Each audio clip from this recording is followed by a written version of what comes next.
7h34, a gente muda de assunto para falar um pouco de economia, assunto importante para você que utiliza banco, utiliza o Pix. Isso porque o Banco Central modificou as diretrizes do Pix com o objetivo de aprimorar o mecanismo especial de devolução. E para entendermos essas mudanças, recebemos o especialista em direito bancário, Fabiano Jantalha, com quem conversamos aqui no Jornal da Manhã. Fabiano, bom dia, muito obrigado por nos atender, hein? Bom dia, Nonato. Bom dia, Márcia. Bom dia a todos os nossos telespectadores. Esse instrumento, denominado também de autoatendimento, qual é a importância e o que é que ele vai trazer de novidade para quem utiliza o Pix, Fabiano? É curioso, pouca gente conhece o mecanismo de autodevolução, né? Ou esse mecanismo de autoatendimento. O Pix existe desde agosto de 2020, mas esse mecanismo entrou em vigor em novembro de 2021, então um ano depois. Então já estamos aqui falando de 4 anos. Qual foi a mudança? Hoje a gente precisava de uma interação humana, ou seja, você precisava mandar um e-mail, ligar ou alguma coisa assim, e isso, claro, trazia algum transtorno. O que foi feito pelo Banco Central agora em setembro e em vigor agora a partir de 1º de outubro? Você passa a ter um botão em que você aperta e diz: quero contestar essa transação. Isso automaticamente vai desencadear uma investigação e o bloqueio da conta, né, dos valores na conta para a qual os recursos foram destinados. Então isso dá uma maior agilidade e também maior segurança. Porque muitas vezes as pessoas são pegas em golpes, uma mãe, um pai, que às vezes vai fazer uma transferência para o filho e vice-versa, e aí depois que faz a transferência, putz, será que foi um golpe? Aí a pessoa liga, e aí já foi, né? Mas agora, depois desse já foi, você aperta o botão, o dinheiro é bloqueado na conta para a qual esse recurso foi. Agora, professor, em relação ao tempo de que a pessoa pode realmente fazer isso ou não, a grande questão, a gente até publicou nas nossas redes sociais da Jovem Pan News essa semana, é a explicação dessa nova ferramenta. E muita gente nos comentários começou a falar assim: não adianta nada, eu já tentei e não funciona, porque na hora que a gente faz isso, o bandido já tirou o dinheiro. Existe um tempo que diminuiu com essa ferramenta para a ação realmente da polícia e da investigação, que aí a vítima pode ter mais efetivamente o dinheiro de volta do que da outra forma, da forma mais antiga?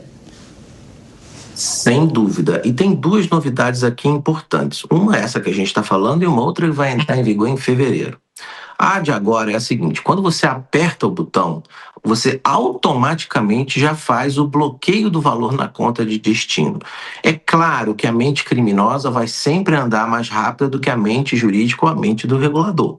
Mas quanto mais rápido você fizer isso, mais rápido esse dinheiro será bloqueado, vamos dizer assim. Agora, o que acontece muitas vezes? As pessoas demoravam muito tempo para fazer essa comunicação, o gerente da agência demorava, anotava ali num papel e demorava a dar entrada. Então, isso realmente podia passar questões de minutos ou até de horas. E o dinheiro já realmente tinha ido. Aí, Márcia, a sua pergunta é importante porque me dá a oportunidade de falar um assunto que vai entrar em fevereiro. Hoje, a gente só tem uma camada de proteção. Então, assim, saiu da conta A para a conta B e era um golpe. Mas e se o golpista tirar o dinheiro da conta B e passar imediatamente para as outras contas? Aí que vai entrar a grande novidade. A gente vai criar o Banco Central criou uma regra que já foi publicada, mas que só entra em vigor no dia 2 de fevereiro, ou como obrigatória, em novembro já pode ser adotada pelas instituições, que é a pesquisa em camadas. Então, assim, se o golpista fizer transferências a partir de 3, 4, 5 contas diferentes, né, fizer um encadeamento dessas contas, esse mecanismo vai bloquear. Então, é como se a gente desse um carimbo naquele valor do Pix. Então, você fez um Pix de R$ 1.200. Então, todas as transferências até aquele valor feitas para a conta B, para a conta C, para a conta D, ela vai até a última conta onde esse dinheiro tenha sido transferido. Então, essa é uma novidade que vai aumentar e muito a capacidade de recuperar esses recursos. Ô Fabiano, eu fiquei com uma dúvida aqui do seguinte, e aí a gente sabe que golpista tem de todas as maneiras e de todos os modos. E se o camarada fizer uma falsa contestação, por exemplo, ele pode ser punido por essa falsa contestação mais à frente ou não? Certamente. Essa é uma preocupação que o Banco Central teve também, e inclusive isso foi comentado em comunicações oficiais do Banco Central. A pessoa precisa entender, o telespectador precisa entender que isso não pode ser feito em caso de um desacerto comercial. Ah, comprei uma coisa da cor verde, você me entregou da cor azul, então desfaz. Não pode ser feito dessa maneira. Porque se isso ocorrer, um desacerto comercial ou algum outro problema, de um erro de preenchimento ou o que quer que seja, nem erro de preenchimento serve, a pessoa que fez o bloqueio ela pode responder, inclusive, por estelionato. Então, aí a coisa se inverte. De vítima ou de suposta vítima pode passar a ser o autor de um crime. Então, é muito importante que as pessoas tenham, pelo menos, a certeza de que aquela transação realmente foi fraudulenta ou alguma coisa assim. Fabiano, inclusive ontem a gente recebeu uma mensagem lá na Jovem Pan News no Instagram de um rapaz que vende livros, né, um escritor, dizendo que recebeu esse golpe aí. Várias vezes a pessoa compra o livro, recebe, depois ela pede ali o Pix de volta, contesta, e aí ele ficou no prejuízo, segundo ele. E a situação que eu pergunto é a seguinte: e se realmente eu errar o Pix, existe uma forma de reverter ou não? Porque eu acho que esse mecanismo ainda não foi colocado, né? Quando você tem um problema de, vamos dizer assim, um erro técnico, um erro de preenchimento, você hoje, o que você tem que fazer é procurar a pessoa para quem você fez essa transação indevida e pedir a ela que retorne o Pix. Outro dia, foi até engraçado, eu estava num restaurante e eu vi a pessoa na mesa do lado dizer justamente isso. Ligou para uma pessoa e disse: olha, aqui é o fulano, você não me conhece e eu acabei de fazer uma transferência, só que eu digitei o número do celular do meu filho e é o número do seu CPF. Então, você poderia, por favor, devolver esse recurso aí, foi no valor de X reais, e aí a ligação se encerrou. Então, assim, é uma coisa que a pessoa realmente precisa fazer. Não dá para usar isso como uma ferramenta para qualquer tipo de bloqueio.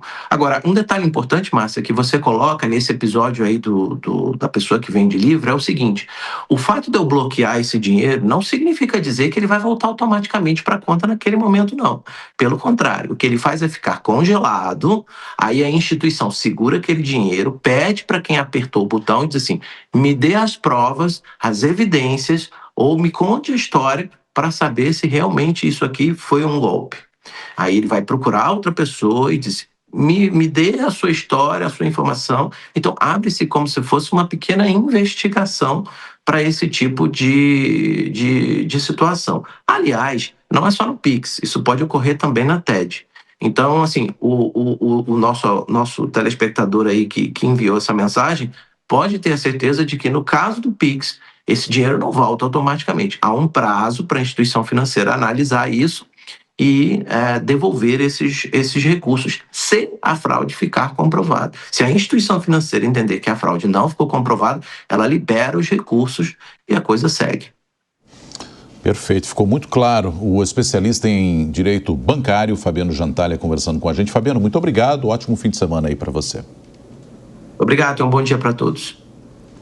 A educação ambiental ligada ao biogás pode ser incentivada